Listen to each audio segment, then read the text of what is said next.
राजस्थान विधानसभा के वर्तमान सत्र में कई विधेयक सरकार की ओर से पेश हुए हैं। कई संशोधन पेश हुए हैं, लेकिन तीन महत्वपूर्ण विधेयक और बिल हैं जिनको लेकर चर्चा की जा सकती है और जनता में सबसे ज्यादा इन्हीं बातों की चर्चा होने वाली भी है।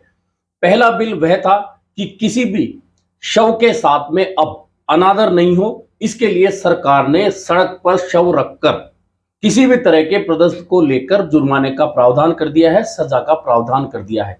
वहीं सबसे महत्वपूर्ण बिल एक और जो पेश हुआ है शुक्रवार को, वह था कि मिनिमम रोजगार की गारंटी मिले। मिनिमम आपको इतने दिन रोजगार मिलेगा या बेरोजगारों को इतना भत्ता सरकार देगी। इसके अलावा सोशल सिक्योरिटी को लागू करते हुए सरकार ने एक बिल पेश किया है कि जो भी सोशल सिक्योरिटी के लेकर पेंशन होती है वह पेंशन 15% हर सरकार को बढ़ानी होगी।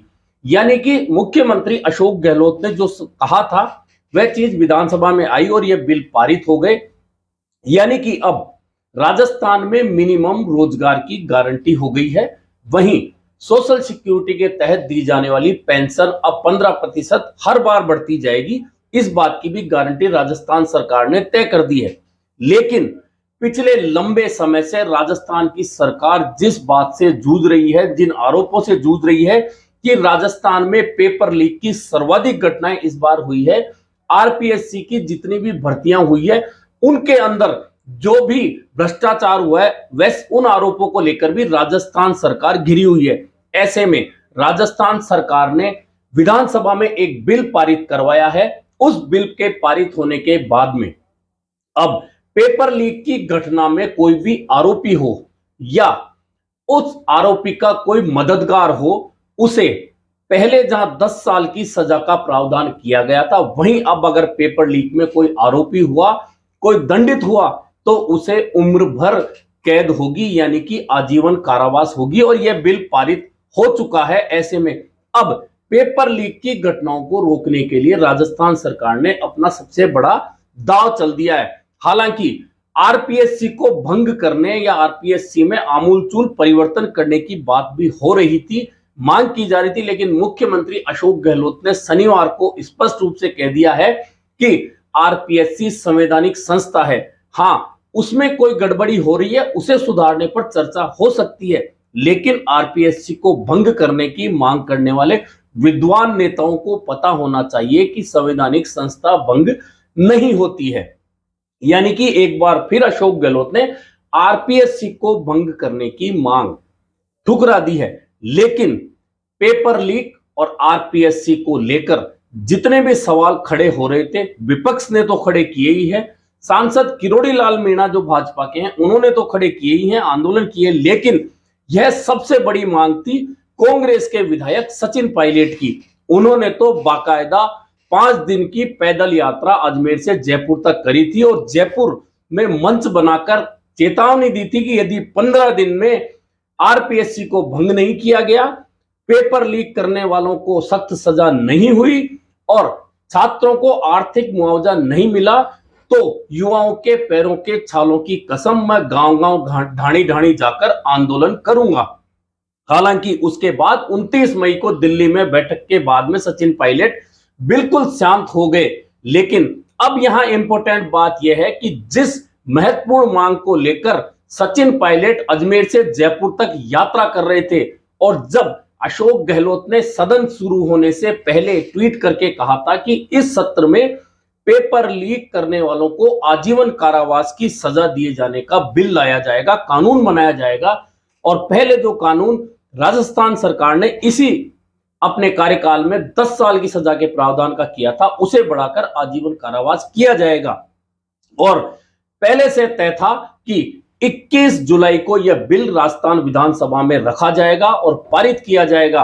अब सबसे महत्वपूर्ण बात जो मैं बता रहा हूं कि सचिन पायलट ने पूरे राजस्थान में भाषण दिए, बयान दिए और मांग उठाई कि इस मामले में सरकार को कदम उठाना चाहिए। और जब सरकार ने कदम उठाया, यह बिल विधानसभा में पेश हुआ, विधानसभा में पारित हुआ, तो उस समय इसी विधानसभा के सदस्य होने के बावजूद सचिन पायलट बिल पारित कराते समय मौजूद नहीं रहे।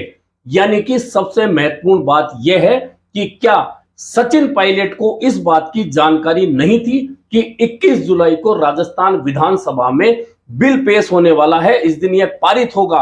और जब सचिन पायलट ने यह महत्वपूर्ण मांग उठाई थी तो क्या वे इस बिल को पारित कराते समय सदन में मौजूद नहीं रहने चाहिए थे? यह एक बहुत बड़ा सवाल है जो अब आगे उठाया जाएगा। यह सही है कि उनका आंदोलन इसलिए रुक गया, इसलिए उन्होंने रोक दिया कि दिल्ली में आला कमान के साथ बैठक में होने के बाद में उन्होंने अपनी बातों को लेकर कहा कि मेरी बातें आला कमान ने सुनी है, इस पर जल्दी फैसला होगा। और अशोक गहलोत ने इस पेपर लीक के मामले में आजीवन कारावास करने वाला बिल जब विधानसभा में पेश करने के लिए पहले से कह दिया था और तारीख तय हो गई थी कि 21 जुलाई को यह बिल पेश किया जाएगा और उस दिन ही यह बिल पास होगा, उसके बाद में राजस्थान में कानून बन जाएगा। इसके बावजूद सचिन पायलट का बिल पारित होते समय सदन में मौजूद नहीं रहना एक सवालिया निशान लगा रहा है कि क्या सचिन पायलट इस बिल के पेश होने से या इस कानून के बनने से खुश नहीं हैं, और यदि ऐसा है तो फिर वे सदन में मौजूद क्यों नहीं थे? हो सकता है कि उन्हें दिल्ली जाकर किसी मीटिंग में जाना हो, लेकिन अभी तक की जानकारी में कांग्रेस में या कहीं भी सचिन पायलट की ऐसी मीटिंग की जानकारी नहीं आई है। इसके बावजूद जब इतना महत्वपूर्ण बिल जिसे लेकर कि सचिन पायलट लगातार आवाज उठा रहे थे, इसके बावजूद वे सदन में नहीं रुके और सदन की बैठक जब चल रही थी वे जयपुर में मौजूद थे लेकिन वे सदन में नहीं थे। और जब बिल पारित हो रहा था शाम के समय, उस समय वे जयपुर से दिल्ली पहुंच चुके थे। यानी कि अब सवाल यह है कि आखिरकार क्या सचिन पायलट इस बिल के प्रारूप को लेकर नाखुश हैं? और यदि ऐसा है तो क्या वे सदन में जब बिल पारित हो रहा था उस पर जब चर्चा होती है तब अपनी बात नहीं रख सकते थे? लेकिन उन्होंने ऐसा नहीं किया और जब बिल पारित हुआ तो वे नहीं थे। यह चर्चा ना सिर्फ कांग्रेस के सदस्यों में बल्कि विपक्षी सदस्यों में भी हो रही है। विधायक इस बात पर चर्चा कर रहे हैं कि आखिरकार क्या कारण रहा कि सचिन पायलट उस समय सदन की बैठक में मौजूद नहीं थे जब वह बिल पारित हो रहा था जिसको लेकर सचिन पायलट लगातार आवाज उठा रहे थे। यानी कि खुद सचिन पायलट का नहीं होना कई सवालों को जन्म दे रहा है। या तो वे पिछले दिनों जो भी बात आला कमान के साथ उनकी हुई है उससे खुश नहीं है, या वे अशोक गहलोत की ओर से पेश किए गए इस बिल के प्रारूप को लेकर खुश नहीं है, या फिर कोई और बात है जिसे लेकर सचिन पायलट खुश नहीं है इसलिए वे सदन में मौजूद नहीं थे। लेकिन दूसरी ओर अशोक गहलोत ने अपनी ओर से जो बात कही थी इस सत्र के चालू होने से पहले कि वे पेपर लीक करने वालों को आजीवन कारावास की सजा दिलाने के लिए कानून बनाएंगे, उन्होंने उस कानून को बना दिया है। अब उस कानून का मसौदा तैयार होगा, उसके बाद में अब पेपर लीक करने वाले और उनके सहयोगियों को सजा मिलेगी। और अशोक गहलोत ने आज अपने आवास पर रखी गई प्रेस कॉन्फ्रेंस में भी इन दोनों कानून को लेकर बताया कि किस तरह से उन्होंने ये कानून बनाए हैं, और खास तौर पर उन्होंने सोशल सिक्योरिटी के कानून को लेकर चर्चा की और कहा कि सोशल सिक्योरिटी बेहद जरूरी है और मैं चाहता हूं कि पूरे देश में इस तरह की सोशल सिक्योरिटी केंद्र सरकार दे। मैं प्रधानमंत्री नरेंद्र मोदी को पत्र लिख चुका हूं कि सोशल सिक्योरिटी की जो योजनाएं हैं वे पूरे देश में चलें। जिस तरह से हमने यह कानून बनाया है कि अब सोशल सिक्योरिटी के तहत दी जाने वाली सभी पेंशन जो भी हैं वे 15% बढ़ेंगी, वहीं मिनिमम रोजगार मिलेगा जो बेरोजगार हैं उन्हें, खासतौर पर नरेगा जैसी योजनाओं में, वह चाहे गांव में हो चाहे शहरों में है, उन्हें 100 दिन के अलावा 100 दिन का जो रोजगार पूरा कर लेगा उन्हें 25 दिन का अतिरिक्त रोजगार दिया जाना तय होगा।